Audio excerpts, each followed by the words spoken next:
Holy What's up, ladies and gentlemen? Welcome to Rumble Rewind. My name is Brandon. We've got a lot to talk about. If you watched last night's episode of Raw, you know it was action-packed. We're going to get right into it. Before we do that, though, hit that like button for me, subscribe to the channel, make sure you turn on your post notifications so you never miss an upload. We're just about 50 subscribers away from that first goal of 200, and once we get there, we're giving away some CM Punk merch, so subscribe to be eligible. All right, let's get into it. Like I said, lots to talk about on an absolutely stacked episode of Monday Night Raw. This was the Raw after Summerslam, and man, did it live up to expectations. We would open the show with Ludwig Kaiser in the ring, and he would introduce our new World Heavyweight Champion, the Ring General Gunther. Gunther would come to the ring and cut his standard championship promo about this great sport. It was really, really good, and obviously he got interrupted by Randy Orton. Who had that on their bingo card? If you said you suspected Randy Orton to interrupt Gunther tonight, you're lying. Let me know in the comments if you thought Randy was going to show up. I knew this match was going to happen at some point. Did not expect Randy to be the one to be Gunther's first challenger. That's where this promo would go. Orton would bring up their King of the Ring match in which Gunther won, but Randy's shoulders were not down. He said he's been waiting for a rematch and he's here to cash it in. Gunther, of course, would accept, and that is going to be our match for Bash in Berlin. I am looking forward to this match. It is going to be awesome. Randy said the world is waiting for the next Flair versus Steamboat, and man, I think these two guys can deliver a match of that quality in the ring. It's going to be incredible. Curious to see what the story is here, though, because obviously Gunther is not going to lose his first title defense.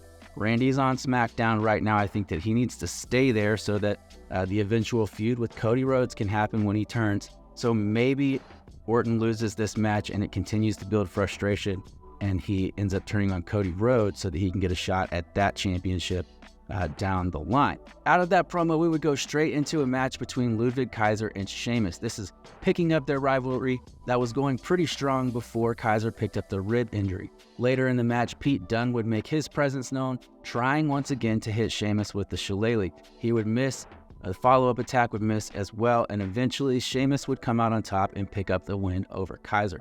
This was a great match, and Kaiser's got a lot of potential. I think down the road, he's going to be a major player. I don't know where this is going to go, but I do hope that Kaiser gets some sort of push down the road. Now, as far as Pete Dunne and Sheamus go, I'm really looking forward to seeing how this rivalry continues to play out. If you watch NXT, you know that Pete Dunne actually has a match against Trick Williams tonight, and I could see Sheamus getting involved in that match to kind of get back at Dunne for constantly interrupting him, for constantly interfering in his matches, and that would allow Trick to get the win and protect Pete Dunne and allowing their feud to continue. Let me know what you think about all of this, though, about Gunther as the champion, about his match coming up with Randy Orton at Bash in Berlin, and about Sheamus and how everybody in his life is out to get him. All right, let's move on. Let's talk about CM Punk, Seth Rollins, Drew McIntyre, this little hate triangle that they've got going on. Punk would come to the ring to cut a promo talking about being in Baltimore, talking about how he's just getting started, and even though he lost to Drew, he's not done yet. He challenged Drew to a rematch, but Seth Rollins would answer this call. He would walk very, very stoically to the ring, get in Punk's face, and the two of them would begin back and forth until Drew McIntyre made his presence known, calling them both out. Now, at this point, Seth and Punk are ignoring Drew the entire time, keeping their gaze locked on each other as they both expect the other to attack. However, Drew finally pulls out the bracelet, and this gets Punk's attention. Punk chases him through the crowd, leaving Seth in the ring alone. Now, this is where things get crazy. Bronson Reed, out of nowhere, attacks Seth Rollins, beats him down, and hits him with a tsunami. And another one. And another one. He dropped 6 tsunamis on Seth Rollins. Now, this is all stemming from Bronson Reed's frustration that he is not being booked in matches. This was the very definition of making an impact, taking matters into your own hands. He took Seth out, absolutely obliterated him, and I'm certain that we're going to get a meaningful feud between Seth Rollins and Bronson Reed. Now, say what you want, the streets are saying that this is just a throwaway feud for Seth to keep him out of the Punk-McIntyre story for a little while. I do think that most of that is true, but I don't think it's going to be a throwaway feud. I think we're going to see a couple of matches out of these guys, and I think that we're going to see Bronson Reed pick up a win or two against the Visionary. Let me know your thoughts on all of that. Do you like Bronson Reed as Seth Rollins' next feud? And are you glad to see the Punk and McIntyre feud continuing? Let me know in the comments below. Moving on, later in the evening, we would see a backstage promo with Braun Breaker celebrating his Intercontinental Championship win, saying that there is no one on the roster that will take his name off of that championship belt.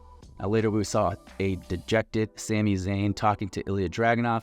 Dragunov said that he's sure he'll be a champion again, and Sami said that Ilya is going to make a great champion himself one day. After Ilya left, Jey Uso showed back up on the scene and told Sami to keep his head up, that he would get his championship back. Sami played down for a little while, but eventually told Jey very excitedly that he's already talked to Adam Pearce and that we are going to see Sami Zayn versus Braun Breaker in a match for the Intercontinental Championship next week.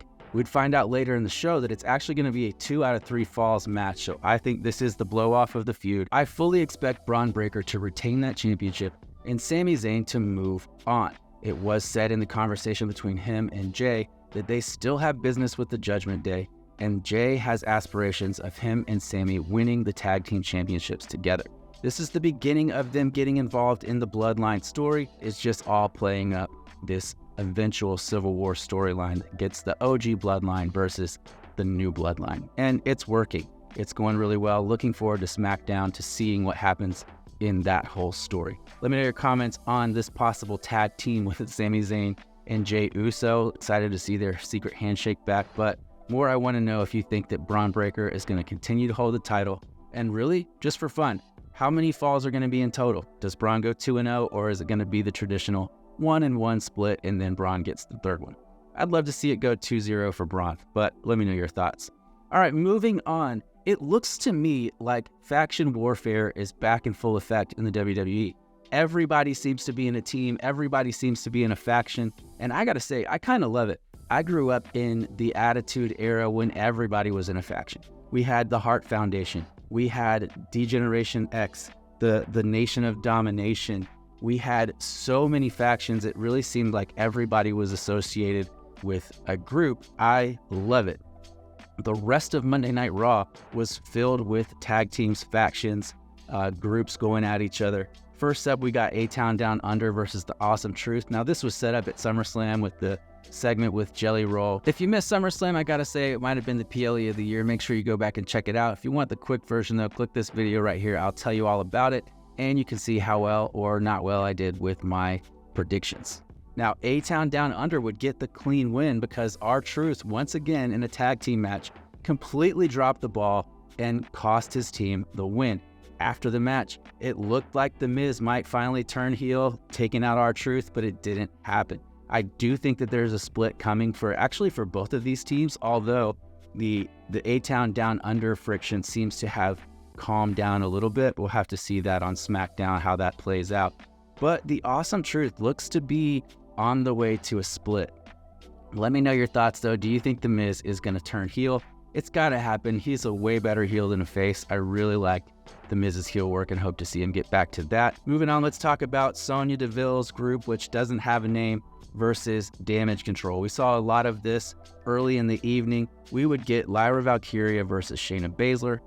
Lyra almost had the win when Sonya got involved. This brought Damage Control out, which looks like they're into a full face turn, I guess.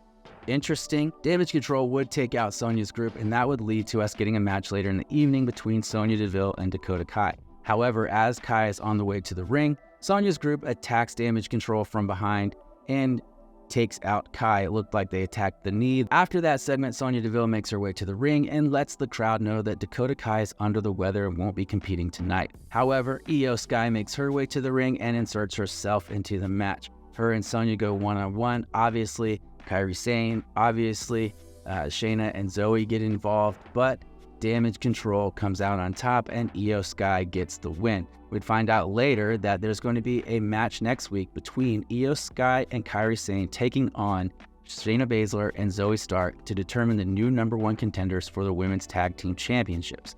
Now, I do like that there's some story around this. Love to see some storyline based more around the actual championships on a feud between the challengers and the champions, but that's still possible once we determine who that #1 contender is. All right, Moving on, let's talk about the Final Testament and the New Day. These two groups have been going at it for quite some time, and tonight we would see AOP taking on Xavier Woods and Kofi Kingston. Before that match, Karrion Kross would cut a promo about how he's given Xavier Woods many opportunities to walk away from Kofi Kingston to join the Final Testament, and he said that he's given Woods way more opportunities than he's ever gotten. From there, we would see the New Day come out dressed as Ninja Turtles. I'm not kidding. Late in the match, of course, Karrion Kross is trying to get involved, Scarlett's trying to get involved, but we would finally see the debut of Odyssey Jones. He's been on his way to Raw for the last, 2 years. I think he got drafted to Raw in the last draft and the most recent draft, and we've not seen him on TV at all. In fact, earlier in the night, I was scrolling through X, and somebody posted 4 superstars. Odyssey Jones was one of them, and he says, "Is this the 4 pillars of catering right now?" And honestly, it wasn't wrong. So just really odd timing to see that post on X, and then to see Odyssey Jones make his debut the same night. Now the story here goes even further, as Xavier Woods, after the match, looked a little surprised, maybe is the right word, dejected, I guess. We would see a backstage segment with the New Day and Odyssey Jones, and Kofi Kingston making the introduction to Xavier Woods. Xavier shakes his hand and is kind of nervously like, "Yeah, this is great. I don't really know where this is going to go, but it seems like maybe Karrion Kross's voice is getting through to Xavier Woods. I'm not sure where this is going to go. I do wish that this story would pick up a little bit. I feel like the Final Testament and the New Day have been feuding for 6 years, 3 months, and 42 days, and I'm kind of wanting it to just go somewhere. I like the potential of this story. I've enjoyed it kind of from the start. I like that it could be a change for New Day. It could spark some life in the Final Testament, but man, this thing is dragging on and on. Can we get there, please? How are you feeling about this storyline, this feud? Let me know in the comments if you would like to see it speed up or just go away. Let me know. All right, let's shift gears and talk about the Judgment Day. Lots to talk about here with all of the fallout from SummerSlam. Early in the night, Damian Priest would come to the ring, cut a promo about what happened at SummerSlam, talking about Finn Balor, how Finn cost him the championship. He doesn't care about the championship because he'll win it back. What he cares about is that Finn took the championship from all of us. He's talking about himself and the WWE Universe. Priest said that he grew up alone and finally found family in the Judgment Day. But he said that recently he realized that his family was much bigger, that his family was the WWE Universe, that they were the ones pulling for him, they were the ones behind him, and he feels like Finn robbed them of the championship. At this point, Finn Balor would appear on screen and give his response. He said he was not going to face Damian Priest tonight, that Priest didn't deserve his time. He said, however, the guy that he underestimated, the guy that Priest never wanted in the Judgment Day, he was ready to step up, and JD McDonough would face off against Damian Priest later in the evening. Finn would go on to say that he was going to wait until the time was right, and he said that as soon as Priest felt safe, as soon as he felt secure, Finn would be there to take him out. He said that he wouldn't be coming alone, though, and the camera panned out, and we saw the new Judgment Day. As Finn Balor said, it will be all of us. We saw Finn Balor, JD McDonough, Carlito, and on top of that, Dominic Mysterio and Liv Morgan. This is the new Judgment Day. Rhea is out, Priest is out, and we get Judgment Day 3.0 at this point. And I gotta say, this looks like a solid team. I really think that they can tell some great stories with this group, even after they move on from Priest and Rhea down the road. Now, late in the evening, we would see JD McDonough make his own promo, talking about how Priest never wanted him in the group, how he put himself on the line over and over to help Priest win and maintain that championship. He said that Priest never appreciated it. Later on, we would get a response from Priest saying that he was going to take JD out in their match tonight. That match would follow shortly after, and honestly, it was really good. A lot of back and forth. JD McDonough got a lot of offense, and I'm really glad for that. If you ever watched JD on NXT, you know that this guy was an absolute killer. I mean, he was feared in the NXT locker room. He took people out left and right. But since he's come to Raw, he's been nothing more than a glorified jobber, which is really weird and unfortunate to say because he is one half of the tag team champions.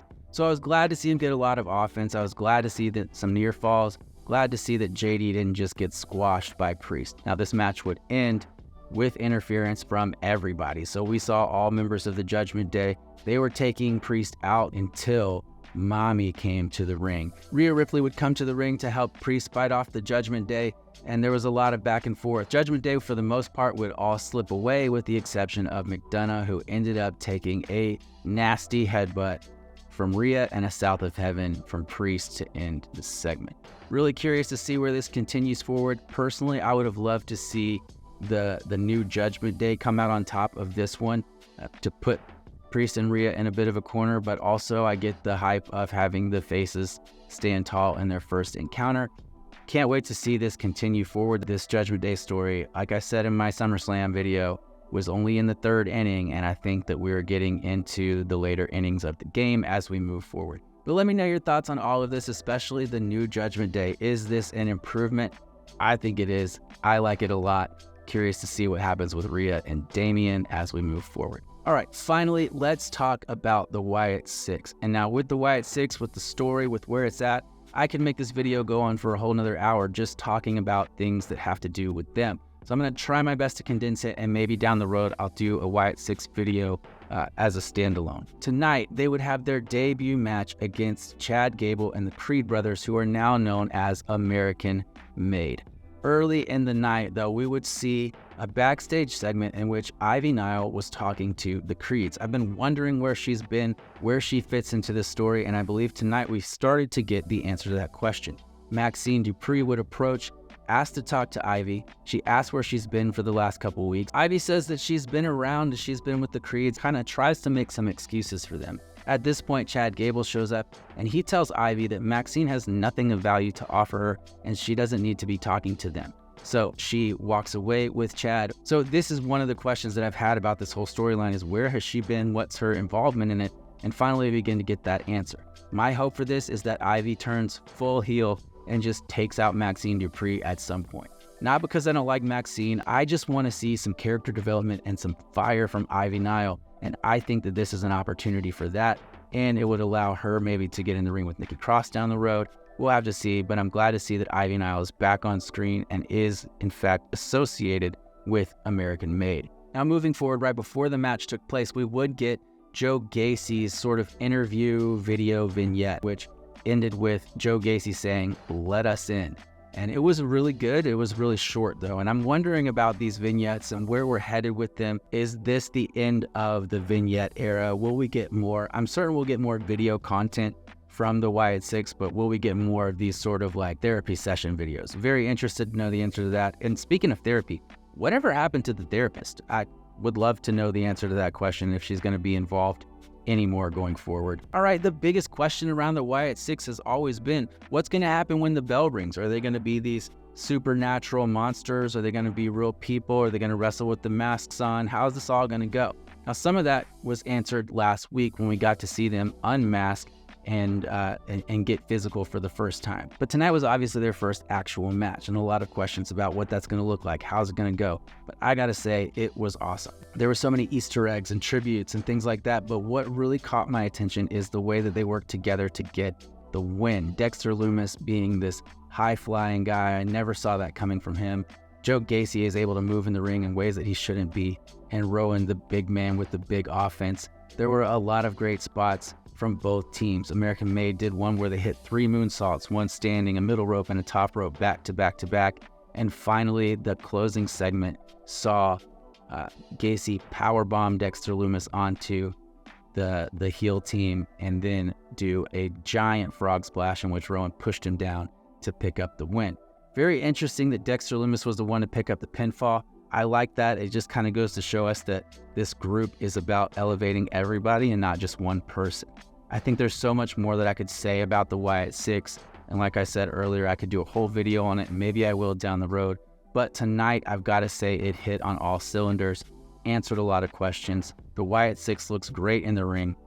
I didn't make it supernatural. You can tell that these are all just regular people that feel pain and have vulnerabilities. And this is going to be a storyline that can continue to develop. And I'm very interested to see where it goes from here. All right, let's talk about the show overall. And like I said at the top of the show, this was one of the best Monday Night Raws that I can remember in at least recent history, if not ever. For me, I'll just jump right to it and say I got to give it a 9.5 out of 10.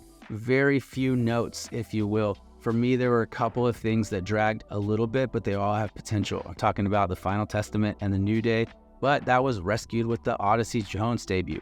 I'm talking about Damage Control and Sonya Deville's group. That one dragged a little bit, but at the same time, it didn't leave me disinterested. And so again, this show for me, 9.5 out of 10.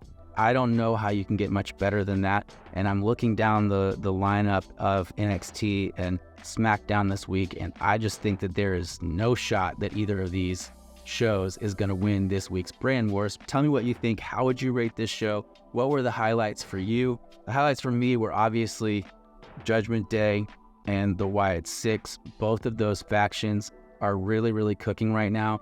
And honestly, the writing team on Raw is really cooking right now. There are a lot of stories that are high level, high profile, really, really fun to watch. But if you pay attention, you can also see on the back burner, there are some other stories that are sort of simmering. So many stories are happening that are incredible, and there's so many on deck that I think have the potential to be incredible as well. So right now, I gotta say, Raw is cooking. This is one of the best Monday Night Raws we've seen in a very long time, and it has been consistently good.